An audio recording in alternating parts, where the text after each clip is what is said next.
देखिए, इस वीडियो में हम बात करेंगे एमएसएमई और निर्यात के जो भी अवसर हैं उनके बारे में बात करेंगे।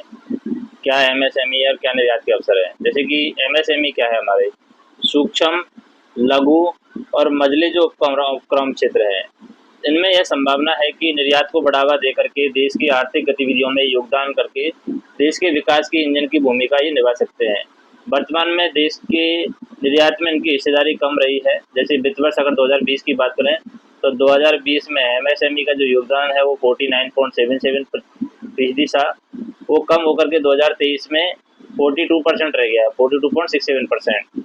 तो देश में शुल्क रियासत जो भी हैं, तो देश में शुल्क रियासत और निर्यात प्रोत्साहन प्रक्रिया में मोटे तौर पर निर्यात के समय माल ढुलाई के कार्गो स्वरूप को पहचाना जाता है और इससे कुरियर से निर्यात करने वाले ई कॉमर्स निर्यातकों के लिए निर्यात प्रोत्साहन पाना मुश्किल हो जाता है।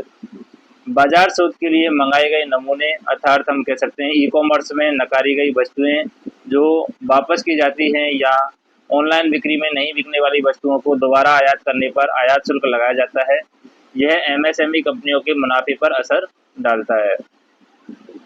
कुल एमएसएमई में से करीब 90% सूक्ष्म उपक्रमों के रूप में दर्ज हैं और उनमें से बड़े पैमाने पर काम करने की क्षमता नहीं है। भारत में अगर बात करें, भारत में मौजूदा नीतिगत परिदृश्य ऐसा है कि जहां एमएसएमई को छोटे पैमाने पर काम करने को प्रोत्साहित किया जाता है, जिससे यह समस्या बरकरार है। और औद्योगिक विवाद अधिनियम जो है 1947, ये एक अधिनियम है, औद्योगिक विवाद अधिनियम, तथा अन्य श्रम कानून भी एक वजह है। श्रम कानूनों को संसद ने सुसंगत बनाया है, लेकिन अभी तक उनका क्रियान्वयन नहीं हुआ है। निर्यात के काम में बड़े पैमाने पर कागजी कार्यवाही की आवश्यकता है। ऋण तक पहुंच बनाने में दिक्कत होती है। लक्षित बाजार के बारे में सीमित जानकारी है। देश में एमएसएमई की निर्यात क्षमता को जो प्रभावित कर रही है।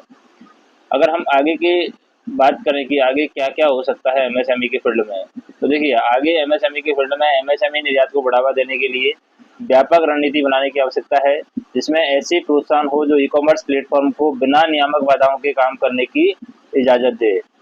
कार्यशील पूंजी की मदद से निर्यात ऋण गारंटी को बढ़ावा दिया जा सकता है।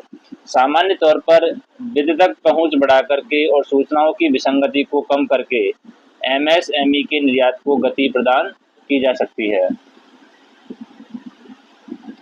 तो ये कंटेंट आपको कैसा लगा कमेंट करके बताइए। वीडियो को लाइक कर दीजिए और चैनल को सब्सक्राइब कर लीजिए। और कुछ जो भी आपका सजेशन है वो कमेंट कर सकते हैं। धन्यवाद।